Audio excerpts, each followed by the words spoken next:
kugira ngo abantu nabo bumve where we're coming from. wowe uri part of Bakatia? Njyewe ni sister wanjye w'Imari wakoze ubu. Okay. Numva se go ahead kabisa. Ni sister wanjye wakoze ubike kandi imbere yo gufata hari ahantu umuntu agenda akahasura akavugana na management kandi numvaga abantu bavuga ngo twakiye mu bakomisiyoneri no. Twavuganye na Dr. Marara we directly.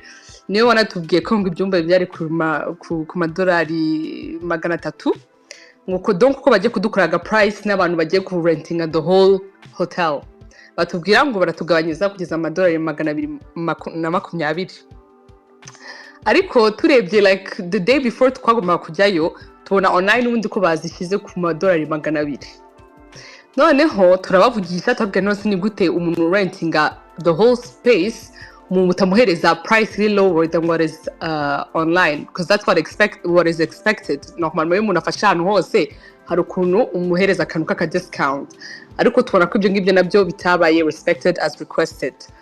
Ariko byo turabyirengagiza turavuga nta kibazo reka tugendeyo ibintu bigende neza nta stress reka tugende. Turagenda tukihagera the first day for the white party abantu bamfite ku social media so bagiye babibona kuko hari abantu bavugaga ngo twabanje turabamamariza hari ibintu muri umuntu atavuga kuri social media akabanza akavuga okay maybe n'umunsi wa mbere turebe umunsi wa kabiri cyangwa maybe naka incident kamere tureba ukuntu bindi bigenda.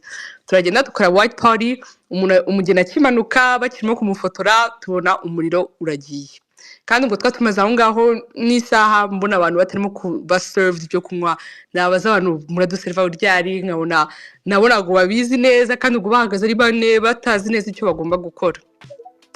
Donc ubwo umuriro baragiye dushatse kuvugana na manager uri on site kuko hari undi mugore w'umu manager uri aho ngaho we yari yagiye turamubura tavuga okay maybe reka tubaze ubwo general manager uri aho ngaho ariko nawe yasaga n'umuntu utazi neza ibyo arimo gukora. So turamubaza ahita atubwira ngo naje umva ni njyewe utari kumwumva cyangwa ni ikibazo cyateye no nta kibazo.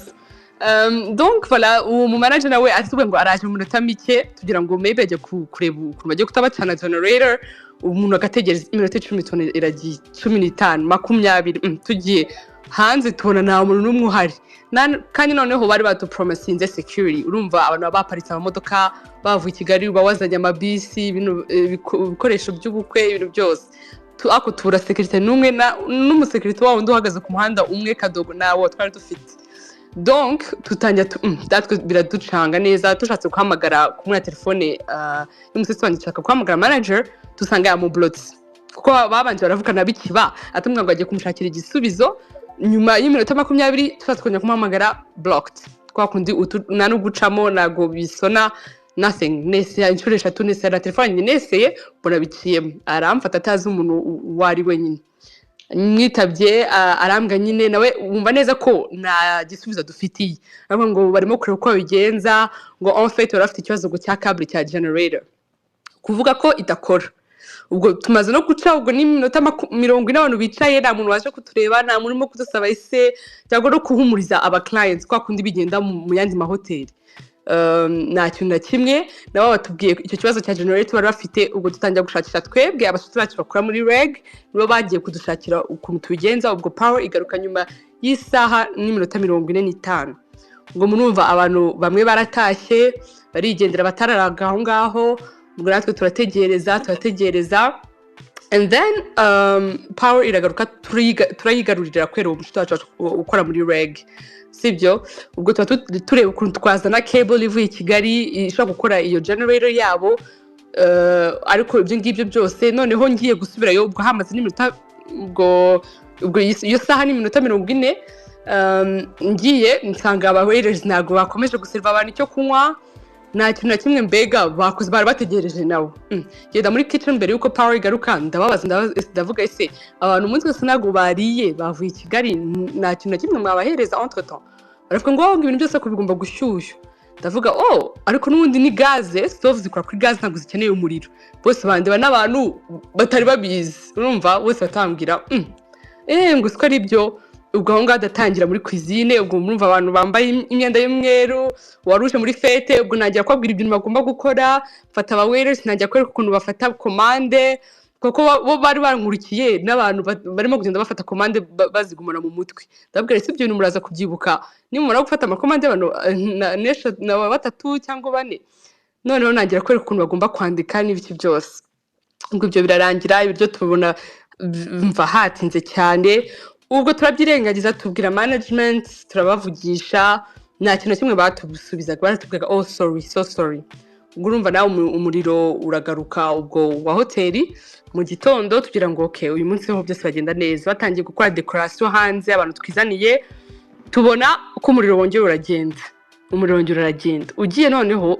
turababwira okay ya cable tubona ko generator yawe ifite ikibazo kinini na ya cable nagirimo kubifasha donc twagombye gufata indi generator y'abandi yindi hoteli iri hafi go again through our own contacts ibyo byose turimo kubyikorera tubona n'ukuntu service yabo yagenze nabi turavuga ntabwo twafata risk yo kongera gufata abantu babo staff kuko n'ubundi no muri hotel just in itself the staff was very few staff members for the amount of people that are in the hotel kuko n'ubundi twasabye pasi mu gitondo baratubwira ngo bafite amapasi 2 gusa for a whole hotel ibyumba 24 ndakeka ukagira amapasi 2 gusa donc ibyo ndanye nayitanze saa 3 nyibona 3 pm kuramwe murabyumva noneho igo tubona nyine ukuntu abantu ari bake tuvuga ntabwo twabyizera reka tuzana abantu bacu bavuye i Kigali bakora service abantu 10 bafite n'umucoordinator ubwo urumva nabo batangiye kutubwira abantu banyu burahagera gute kuko nabo wabonaga ko they are relying on us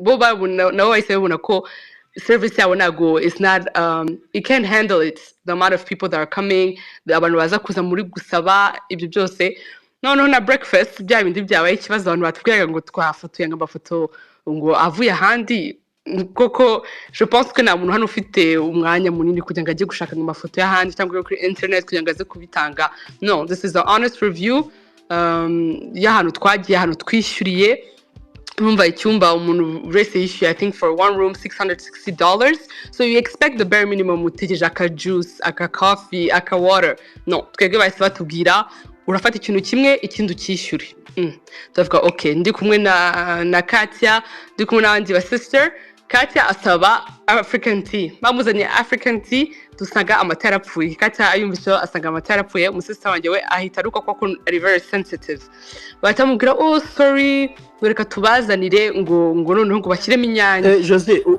warutse your sister ariwe mugeni niwe mugeni oya nuwundi kuko turabakobwa bani nuwundi mukuru wacu komeza yego urumva araruka Katia we nyine atabwira amata mwakoresheje ko ndakeka ko yapfuye nabo bihumurije bumva ko yapfuye batavuga oh so sorry reka none dukoresha inyange tuvuga none se mwakoreshaga iki imbere badusubiza urumva ubwo noneho batuzanaga plate nako kusaba nimba ushaka icyo ushaka nimba ushaka scrambled egg kuko urumva the standard you're expecting is based on the price and what they tell you twebwe batubwiye ko bari 5 star ko service yabo ari top notch ko imeze n'aba competitors babo ugiye Cleo hariya naho wishyura mu madolari 300 urumva ufite almost like a whole buffet to yourself ariko hariya batatubwira ngo oya ngo ibyo dufite nibyo tubazanira batuzanira agasahani kamwe umunsi wa mbere wari akantu kagakwasa gakomeye ndakeka sinima karaye muri frigo gakomeye gariho umureti utarimo ibitunguru cyangwa ikinguru cya kariti gatoya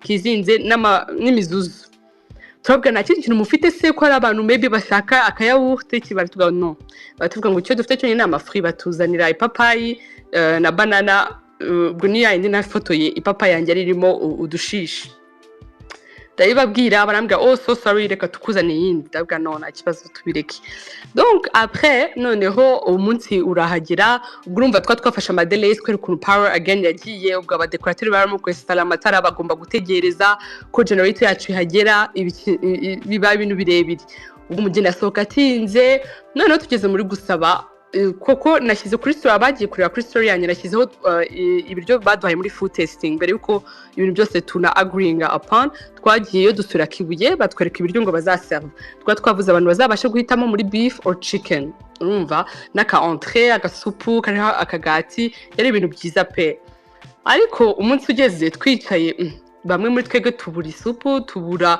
aka entrée niyo supu bazanye bamwe nago mugati bondi twari twemeranye nagaro bazanye noneho n'ibiryo yari smaller portions ku buryo watekereza ko twafashe fine dining kwa kundi ufata fine dining bakabanza kukuzanira agasani ka mbere ka kabiri no twege yari iyo ngiyo gusa small portions pe noneho yafoto mwabonye niyo muri cuisine umushuti wacu nawe ukora mu mahoteli niwe wadeside nawe kujya muri cuisine kugira ngo arebe neza ukuntu barimo guserve kuko harara ama delays abantu ba service bacu babonaga ko aribo barimo gukora gusa abantu babo nowhere to be found nowhere to be seen bagiye no muri cuisine batangira kubabwira ngo ibiryo birashize noneho the next day irahagera umunsi wa nyuma noneho kuko abantu barimo kuvuga ngo it was 3 weeks ago ariko it was actually last weekend not a weekend iciye ariko last weekend le 5 juillet noneho umunsi uragera mu gitondo turabyuka again turavuga ko reka tujye muri breakfast tugiye muri breakfast bongera baratubwira nyine ni bya bindi ngo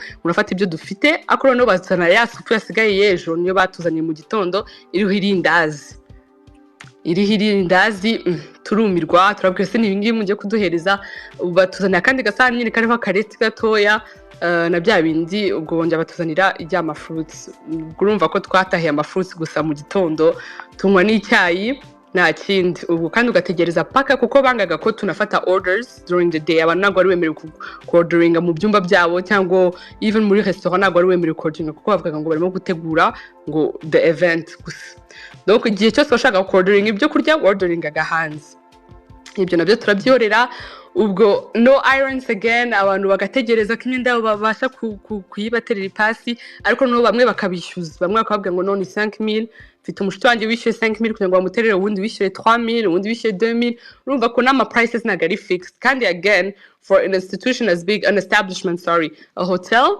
nubwo bari bafite momo code donc umuntu ushaka EBM ku bintu byose yaba yishyuye ntabwo ibyo byari bihari harari ni nimero y'umuntu gusa baduherezaga bakatubwira ngo HR I think we are muri vacances navuga okay nta kibazo donc noneho ushaka n'amazi nago bayaguherezaga ku buntu bakubwira ngo ugomba kwishyura noneho aba staff members umwe akakubwira ngo ni 4000 ubundi akakubwira ngo ni 3500 undi turebye muri menu dusanga ni 3000 ubundi akatubwira ngo ni 3000 donc urumva ko even the prices weren't even fixed throughout the whole staff biriya twavuze nabyo bya cleaning hygiene hari utuntu tudusimba twazaga ninjoro ukabona turuzuye muri bathroom turuzuye noneho umwe mu bashuti bacu nawe wari wafashe icyumba cye asaba umucleaner ngo azazamuke cleaninze cleaninga nabi apfa kuvanaho tumwe utundi aratureka amusaba aramubwira watumvanaho twose ko I can't sleep ntabwo waryama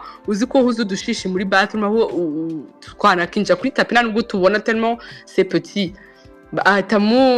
basically she smacked her teeth aramubwira ngo ntabyo nshaka donc that was kind of there was no really like ngo customer is king ngo no turabafata neza kuko murumva no muri icyo gihe harari manager the lady ntabwo njye kuvuga izina rye wari uri aho ngaho twavuganye nawe je pense buri munsi twavuganaga nawe tukamubwira voilà ibi byagenze nabi the only thing that they did was apologize. It was always like, oh, I'm so sorry that happened. Oh, I'm so sorry that happened. Ariko no real na solution na kintu kimwe. It's always bakutubaza ahubwo mwega abantu banyu barahagera byari. Oh, ya generator irahari. Oh, iki tukavuga se are we the ones running this hotel or urumva kandi baranatubwira ikimbabaje nuko tutigeze dufata audio cyangwa it was not in writing kuko uwo mu Dr. Mahara niwe watubwiye ngo ibintu byose ngo byabaye kuri white party kwa kundi umujura wagiye amasaha 2 ngo nta kibazo we don't have to pay for it so biriya mwabonye byagiye kuri social media ngo we still have an outstanding balance of $5,000 nagaruka ko twanze kwishyura nuko ari we watubwiye ngo kwera ukuntu nawe yari embarrassed of what was happening yari tubwiye on the phone ariko now barimo kubihindura basically bakatworeza facture après ibintu byose byabaye n'ukuntu umuntu yishyuye $30,000 mbere yuko n'ibintu nanubwo ari abantu bakuretse ngo okay ugumane 20% yatwishyura inyuma ibintu byose birangiye baratubwiye basically you can't enter the premises if the totality is not paid so we had to pay everything hari ama rooms, ari service, ari ibintu byose, basically the whole package had to be paid bit. So now ibyo byose bibaye, donc iyo service mbi, power outage, hygiene, ibiryo nabyo twabonaga, no kuri n'umunsi wa nyuma basically on the reception y'ubukwe batuhereza again aga portion gato cyane. Donc murumva ko twahavuye, ndakeka bamwe muri twebwe twatangiye kunanuka, ariko that's not the issue. The issue is the service and what was promised twebwe batubwiye rwose muhumure, we know what we're doing, this will be the best day. Kandi no twakivanamo kuko njye navuze n'umu customer wishyuriye, nishyuye icyumba cyanjye $660, ndacyishyurira ngira service mbi cyane. Ariko noneho tuvanyemo n'abantu bagiye bishyurira, kuko abantu sometimes they try and change it and say oh muraba influencers ibiki n'ibiki. Non, ça c'est pas le problème c'est que quelqu'un mbere yo kuba mu influencer umuntu aba ari umu guest, aba ari umu client wishyuye amafaranga ye. So umuntu wese aba afite uburenganzira bwo kuvuga nimba wasabye service bakaguhereza service mbi kuvuga ngo ntabwo nayikunze cyangwa this was not what was promised, kuko it was very mediocre. Ariko noneho kubona ko ibintu byose birangiye bakongera bagashaka kutwohereza iyindi facture, ni ukwerekana ukuntu bari very money hungry, I would say. But ibyo twavuganye was not respected na gato, and ntabwo ari byo baduhaye. And also I would say uvanyemo n'ibyo byose hari abantu bari bafite ubukwe bwawo. Like I said, my sister got married muri COVID, ariko hari abantu 15 gusa, natwe ntabwo twari twaje. So urumva ko abantu bafashe imyaka almost 5 kugira ngo bategure uwundi munsi babasha gucelebrating ikintu n'abafamiye babo. So they were glad they had to spend that much money. That's not the issue. But icyo bashakaga ni service nziza, ko ibintu bigenda smoothly, no stress. Ariko icyabaye ni uko bari more stressed than anyone.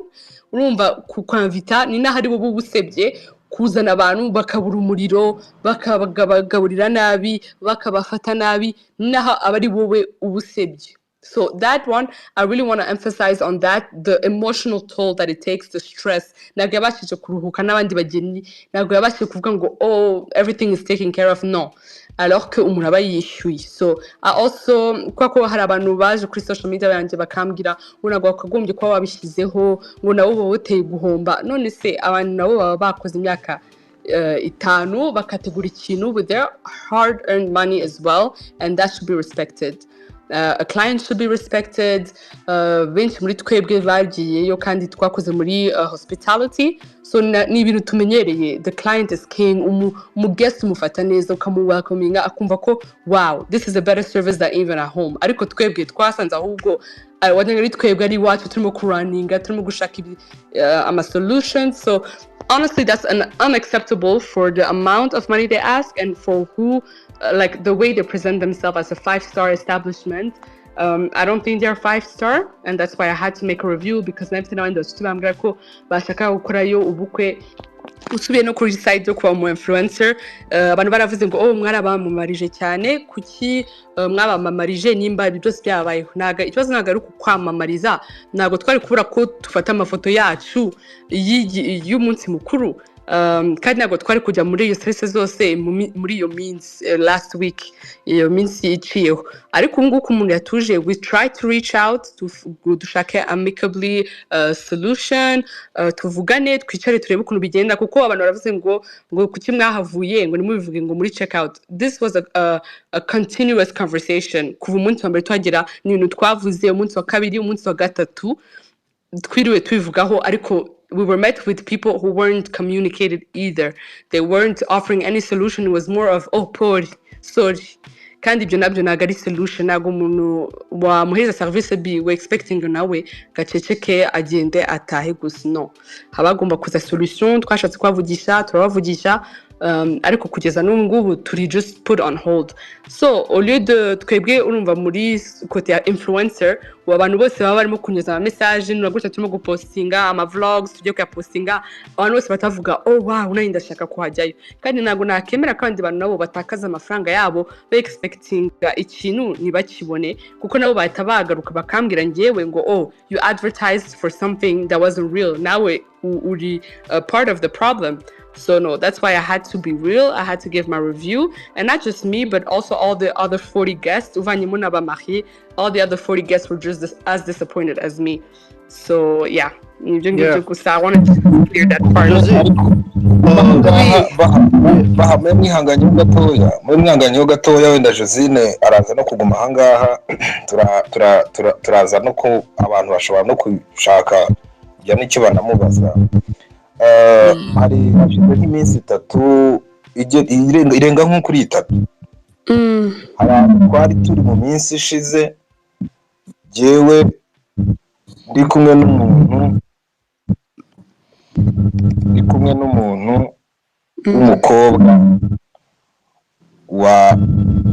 w'umukobwa w'umumisi kugira ngo umuntu ntangaho urugero nje nowera agapite gakonje ngira ngo amakuru ndi kuvuga urayazi uwo mukobwa turi kumwe uramunsi umukobwa aranyibwiriye ngo nagiye muri hoteli nyinshi kandi nubwo twari turi kuri hoteli imwe muri hoteli z'iki gihugu n'abandi bantu bari baraho ko mpagaze ku ruhande ndimo nganira n'uwo mukobwa aranyibwirira ngo njewe yambwiye ngo yagiye hariya ku Kibuye kwa Marara ibine nanze kubivuga ntari numva uruhande rwawe ngo numva kugahinda numve nicyo kibazo kugera ubwo muhamagara umuntu wo muri rege kugira ngo abahe generera ntago ari ibintu byoroheje. Umukobwa w'umumisi aranyibwiriye ati nagiye mu hoteli menshi mu Rwanda ariko iyi hoteli yo kwa Marara ifite abakozi batari qualified ntago wamenyana babakuye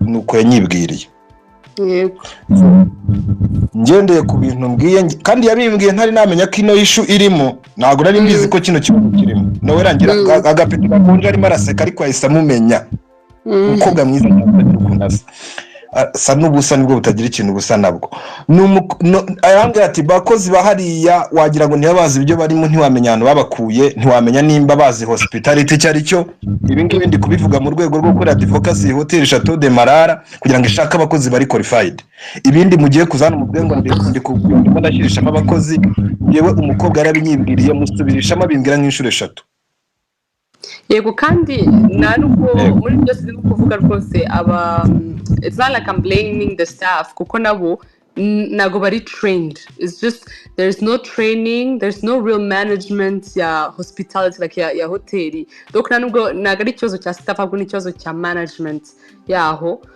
kuko nabo harimo bamwe mu staff bashatse kudufasha ukabona ko bari overcharged with the load of work for only a few people and managing so many people at the same time. So vraiment nagari cyozo cya staff bakoze uko bashoboye mu buryo bashoboye ariko bari just not trained they don't really know what they were doing. Okay, reka dufata kanya mu gihe abantu bose bari hano muri space reka duha kanya nzitatira ubutumwa yaradufitiye hari message ashaka gutanga ku bantu hano basaga 1000 bashaka kumva ubutumwa bwa nzitatira umwanya n'uwawe. I'm feeling your pain and your family. I don't need your answer, but I'm feeling your pain and your family and I'm so sorry. Ubwa kabiri nubwo abanyarwanda bose nyakubahwa perezida wa Repubulika ajya tubwira ngo niyo mpamvu mu Rwanda harimo one stop center no kugira ngo services zihurizwe hamwe zitangwe neza niyo mpamvu haje Naomie abanyarwanda murabizi ntabwo ari ibintu b'imikino ntabwo ari ibintu biba byaraturutse mu kirere. Naomie ni campaign yaje ishaka gukemura ibibazo tuzana tukabizanamo ubw'influencer tukabizanamo ubunyamakuru tukabizanamo social media ni igitekerezo gikomeye nuko mwebwe muba mutabizi ubwa gatatu ndashaka kubwira Dr Marara.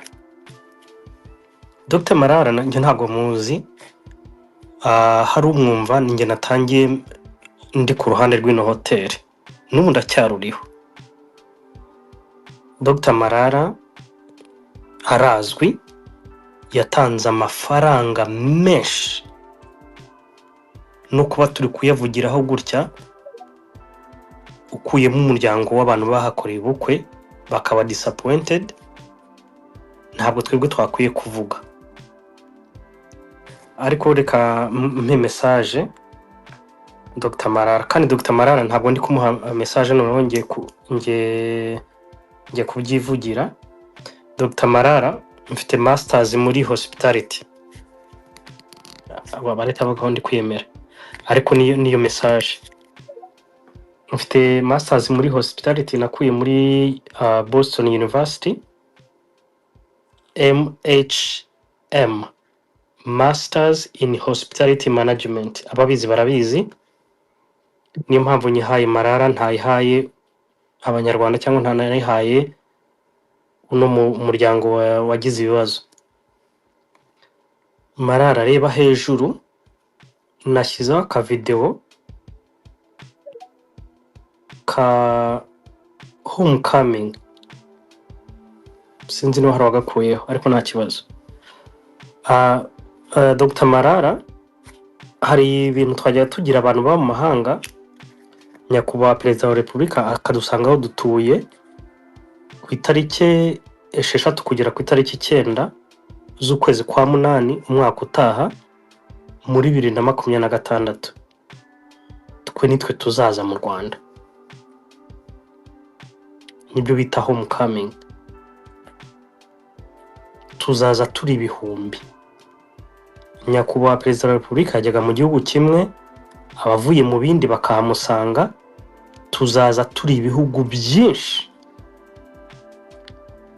tuze mu Rwanda. Hoteli yawe yari yarabaye icyitegererezo. Umuntu wese iriya hoteli yawe, uvuye kuri design wayihaye, uvuye muri location wayishyizemo, abanyarwanda n'abatari abanyarwanda bazi ko ari hoteli ya mbere mu Rwanda. Wibagirwa iziri i Kigali. Irukana buri muntu wese wahaye akazi, uhereye ku bakwikwi, kuko nta mushefu ugira abakwikwi. Irukana uhereye ku muntu ukora isuku wangaje bushya. Nkimara kumva iyi nkuru nayumvise ejo, nandikiye management yawe, naguhaye transcripts yanjye, naguhaye diplome yanjye, nemerewe, nakwemereye. Ibyo ni nakwandikiye, urebe muri iriya email mukoresha, nakwemereye training, staff training for free. Nayikwemereye, nabyanditse kuri email. Nkimara kumva ino nkuru yarambabaje, impamvu naje ndi kuri hoteli yawe, nashaka ku ikiganiro kitaba one way. Rwandans n'abasura u Rwanda, we are so disappointed. Thank you, Ramek. Merci. Arakoze cyane, usabiyemo nakazi, ariko yanayiguka yijera by the way. Sibye ko nawe mu hotel ufite nawe warakize, nuko iyo umuntu avuze ko mwakize mu byirukankira kure. So now ndagira ngo uko wenda tuza kumva n'abandi bantu bagenda batanga ibitekerezo bitandukanye, bamaze kuvuga baraza gutanga umwanya hazamuke n'abandi. Hari request z'abantu basaga 34 bashaka kuzamuka ngo batange ibitekerezo kuri ikintu cya Marara. Gishingiye ku kibazo abe shingiye ku kuntu naganira nk'ubu bano ba docteur aba baro ya Claudine bashaka gushyira nk'urwego rw'amategeko icyo rubivugaho. Urumva nshingiye ngewe mu minsi arambwira ati kandi yabimbwiye mu bihe bitandukanye inshuro 3 mu bihe bitandukanye arambwira ati reka mubwire gisa n'intwari ndavuga nti karame mutoneshwa ati ndakubwiza ukuri muri hoteli zose nagiyemo niho nasanze abakozi batari qualified mu mahoteli yose nagiyemo ubona batazi ibyo barimo so ndagira ngo batukomerezeho ndaje mu kanya gisa bahata atarakomeza ntabwo nasabye akazi natanze service for free nta kibazo Okay. Yeah, Sunday, thank you. No musanzu watanze ubwo kandi ubutanze no ku banyarwanda usibye na hoteli dukeneye skills ziza ziyongera kuri kuko twese dusavinga abanyarwanda and I really appreciate. So twagiye rero ubwo as usual ntitubigire ibintu biri big deal cyane tuganire. Jose ndashaka kubaza ikibazo. Yego Osaki ndaje gose nguhereho rwose bitumubaza. Jose ndagushimiye. I'm your fan, by the way. Ndi umufani wawe ma blog yawe ndakunda cyane. Ntabwo nanakumenya actually nagunya kubona ifoto nziza hasi. Niba nameka kuzamuya abi akuzi nibyo ntaza ariko thank you for sharing your experience wakoze cyane and nusuvuga igifaransa cyiza nk'icyo mvuga. Numva ndi bukoze mu gifaransa ariko koko umwanya ni mutoya nta kibazo ngiye kuba mbyihoreye. Osaki agiye kubaza abandi mushaka kubaza muzamuke mu can raise your hand kugira ngo Josine adufashe ibi bintu turi kubaka hano kugira ngo yavuze ikintu cyiza ati nejo atazagira umuntu ujyayo ugasanga agize experience itari nziza kandi gukebura mu muco wa Kinyarwanda ntacyo bitwaye rwose gukebura abo bakozi bashobora kubona andi mahugurwa urumva kandi business ikagenda neza kandi n'abakiriya tukajya n'umunyarwanda n'umuinvestor nkatwe twese so we are here just to gutanga ibitekerezo moving forward no gukemura ikibazo. Osaki go ahead. Okay, murakoze amasegonda nka 40 ahantu negeze kuvuga umukomisiyonere cyangwa se nababinshize mu kanwa ntabwo mbizi ariko umuntu wikoreye negotiation ubwe agomba kuba ari umukwe ubwo Josine arabitubwira noneho ikindi yatubwira impamvu bitahise bisohoka nibura nko mu cyumweru cya mbere bakivayo kuko hari ibivugwa yuko babonye inkuru ya igihe igaragaza ko icyumba kiri ku $200 kandi bo baratanze $220 bikaba bababaza hanyuma bagahita bajya kuzura dossier of course mbi bahuye n'ibibazo pe barakubititse service bishe ishariye mu bukwe ni ikintu cyumvikana ariko bashobora basa nkaho bari barabyihoreye hanyuma bakabivundura nyuma. Josiane mbikize muri 3e personne du pluriel ariko rahibereye byagombye kuba biri muri 2e personne du singulier wagira icyo bivugaho urakoze. Josine urahari? Josine Josine urahari?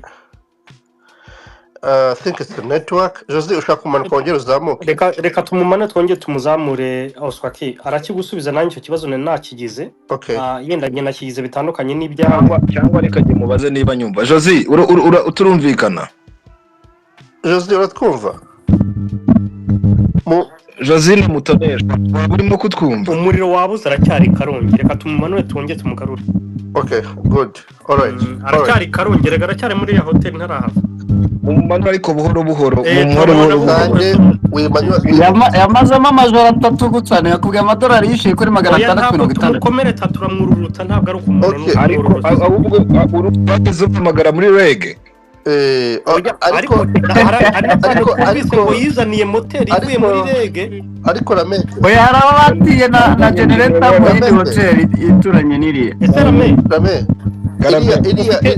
ufite kuteri ko ari akantu kari kudusakuriza rame umva yewe ndi gukoresha network ku kagari reka mbe muting oya wimmuting ariko iyo uvuze sinzi niba bahati bari kukumva hari akantu kari kuza gasona cyane ako karasanzwe nose sande rame kuramuyobe koko iyo amasaha bwije bitangira kuza kandi gukoresha wifi yo ku kagari reka tumwibira akabanga nta kundi ya twaje Josi wagarutse Josi myutungura Josi are you there?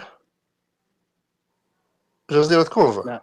Nababwiye umwana yishimiye la hotel. Josi Okay, okay naba ari comfortable arafungura mic nta kibazo reka tugere kugira ngo ducyo uburyo umwete ikibazo cyawe usake mutora kimubariza nta kibazo Josie you can open your mic igihe umva uri comfortable nta kibazo none twagiye reka we rameka ajya kudutebeshangamo akabyarana ariko ibi ni ibiki koko nababwiye ari guhinda sinzi ibintu biri guhinda oya rameka ajya kudutebeshanga ndabumva nta kibazo ndabumva biracyarimo network yawe ditubwira ngo bagiye kudukura mu akagari kawe kabimenyesha bagiye network kabivanyeho n'ukuri ndabika muri DM ukabyohereza marara Sunday mutinga mic yawe rwose wasabye akazi byarangiye wasabye akazi watanze CV yawe please byose twabyumvisha wakoze Josie are you there all right afite ikibazo cya ngire ngo application ishaka afite ikibazo reka twagiye journaliste urahari yego ndahari wenda nuko Jose agiye ariko muri ubwo ari bubaje ariko by the way no kumushimira ko ngira ngo agaragaje byose wenda n'impamvu atahise bitangaza ntekereza ko wenda ubwo twe tubimenye uyu munsi ariko byari bimaze n'igihe aho ni kubw'impamvu ariko nge nabazaga ubwo ari bubaje ngira ngo aze niba baza ntacyo rindira reka urabaza yaje it's okay nta kibazo rindira reka dufate n'abandi nako ushaka kumubaza yihebera ariko Josie wabonetse yego murumva guma ahantu hamwe network yawe yarimo iraca guma aho hantu uri hagume rwose ese uri Rusizi niho ukiri oya uri Kigali murekere kumuharasinga Josie mutoneshwa noneho rameke buretse ndabizi ukunda amazina nk'aya yitwa Queen urayakunda ihangane it's not the moment Oswaki can you come back with your question Oswaki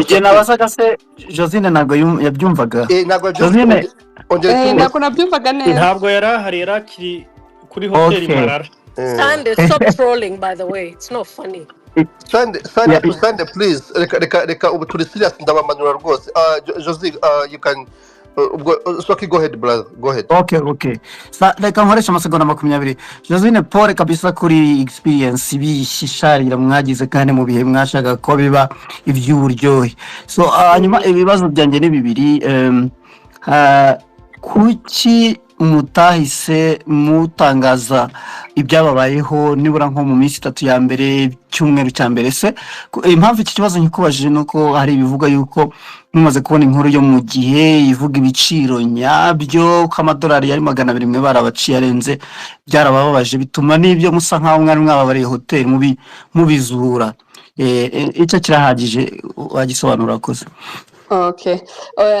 Nashaka kusobanura ko en fait ukuntu twabonye ukuntu ibyumba ibiciro biriho twabonye mbere yuko tugera n'ikibuye twabonye mbere yuko tunagenda tuhita tubabwira that we have proof that it was even before ko twagiyeyo we have it written twarabibandikiye baduhereza ibisobanuro bitumvikana but it was already too late because everything was already paid and everything was already signed to that price so it was too late niko batubwiye basically ko it's too late ibintu nundi byamaze kuba sinye byamaze kwishyurwa voilà no solution was ever made for that noneho donc nago twabikoze ngo nyuma ngo ariho twabigize ikibazo no nuko nabisobanye kandi mu kanya turi Kibuye umunsi wa mbere tuhura n'ikibazo twavuganye na management umunsi wa kabiri tuhura n'ibibazo twahise tuvugana na management umunsi wa gatatu wa nyuma nawe tuhura n'ibibazo twavuganye na management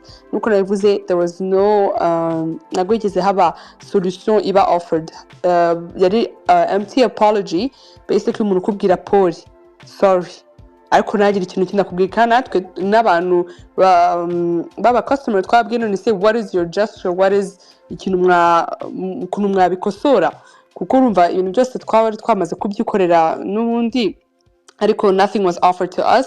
Tunatashye directly, we send them a formal email. Ntabwo byose tujye kubishyira hano kuri social media, ariko we send them an email tubabaza ukuntu byakosorwa no tubabwira every point where the issue was, turabibabwira, ntihaba solution offered.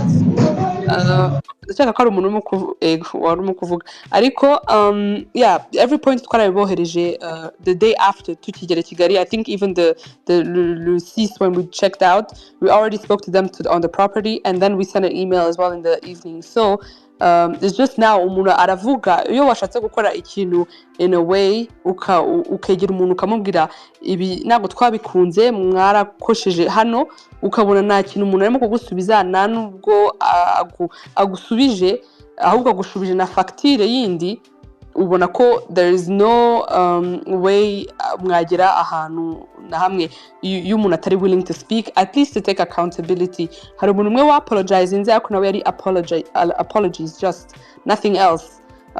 So niyo mpamvu umuntu aravuga okay, mbere yuko tujya mu bintu byo gupostinga ama vlogs, kuko natwe niko kazi kacu, hari ukuntu umuntu aba agomba set the truth straight, kuko ubivanyemo n'ibyo byose twagize twarabamamarije cyane mu buryo for free. Honestly, we paid to be there, we took our pictures and we're about to post it, so I cannot just post anything nadashyizeho disclaimer that this is what is really going on. Naho ubundi nanjye nabangiye mu bintu byo guhishira serivisi mbi, kandi abantu bose bankurikira ntabwo they don't deserve to go through that. So that 5 million, do you own them or not? No, we don't, because Dr. Marane watubwiye ko that was waived. Itangazo twaribonye riravuga ngo mufite miliyoni 5. Sunday, she literally explained it. She said, yeah, that's why you Sunday, go ahead. Yeah. Go ahead. No, let me just explain. It's okay. Explain it again for him. Yeah, I will explain it. So the thing is, we had the bad experience where we had the power outage. No, actually, that was a yes or no. No explanation. Yes or no? No, because if you can't, Sunday. We don't own them. You don't pay for a service that you don't get. Sunday. Okay. Sunday, wait a minute. No. We are not under investigation.